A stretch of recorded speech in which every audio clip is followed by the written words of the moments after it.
everybody! Today I want to talk some more about translation. One thing that can be kind of hard to get your brain around when you're starting out as a translator is that you usually can't take a source language text, that means the language that it was written in originally, and make exactly the same text in your target language, or the language that you're translating into. And I want to clarify that when I say text here, I mean anything that's communication, whether it's audiovisual or written or a website or whatever. Sometimes this lack of equivalence is forced on you because of differences in grammar and linguistic conventions between your source language and your target language. For example, in Spanish, there's no structure like the apostrophe S in English. If I want to say John's house in Spanish, I have to say La casa de Juan.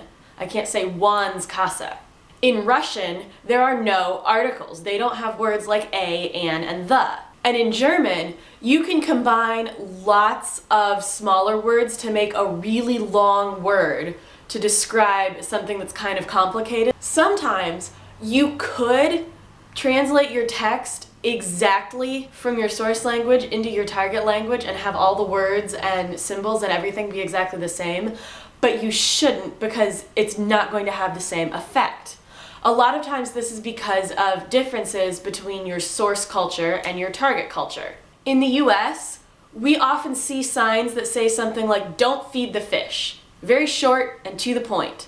But in Japan, that would come off as rude. In Japan, you would be more likely to see a sign that says, "Let's not feed the fish." Sometimes this also has to do with concepts that exist in one culture and not in the other culture. Let's say I had a story that was written in Spanish, it was set in Mexico, and I had a character who said, "Oh yeah, I'm going to a quinceañera tomorrow." Well, if I just translate that directly into English, a lot of English speakers aren't going to know what a quinceañera is.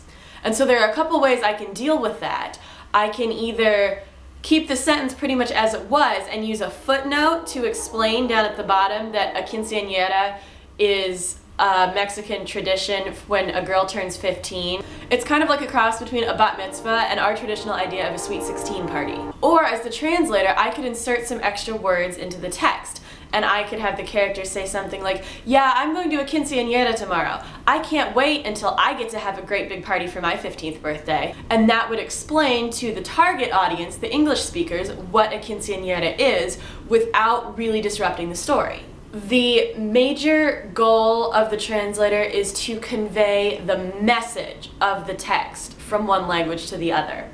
So even though the individual words or sentences or phrases might not be exactly the same, you want to carry across the main idea into your target language. Let's look at an example of one of my favorite sentences in the English language. Harry Potter and the Sorcerer's Stone starts off with the sentence, "Mr. and Mrs. Dursley of number 4 Privet Drive were proud to say that they were perfectly normal, thank you very much." Now in Harry Potter y la Piedra Filosofal, the Spanish translation of the first Harry Potter book, that sentence reads like this. El señor y la señora Dursley, que vivían en el número 4 de Privet Drive, estaban orgullosos de decir que eran muy normales, afortunadamente. It has the same sense, but the words aren't exactly the same. To begin with, in Spanish, you don't just say Mr. and Mrs., señor y señora. You say el señor, the Mr., actually, and la señora, the Mrs. I know that sounds weird to us in English, but that's the way they do it in Spanish. That's normal. It would be wrong if the L and the la weren't there in the sentence. Moving on to the end of the sentence, literally translated, the Spanish version says, "They were proud to say that they were very normal, fortunately."